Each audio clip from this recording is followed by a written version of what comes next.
नमस्कार शिक्षक मित्रांनो. जसं की आपण सांगितलं होतं या आठवड्यात टी-ई-टीचे आन्सर की येणार आहे.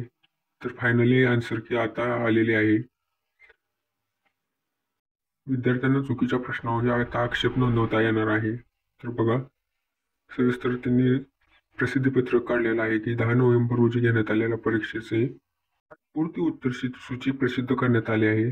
तर तुम्हाला कोणत्याही प्रश्नाबाबत किंवा पर्यायाबाबत त्रुटी असतील तर तसा आक्षेप तुम्ही 16/12/2024 पर्यंत नोंदवू शकता.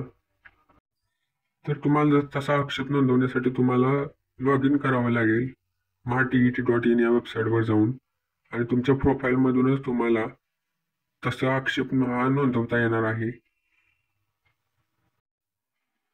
ही उत्तरसूची ही तात्पुरती आहे, अंतरिम आहे. सगळ्या आक्षेपांचा त्रुटींचा विचार करून त्यानंतर ही फायनल आन्सर की ही पुन्हा एकदा प्रसिद्ध केली जाईल. थँक्यू.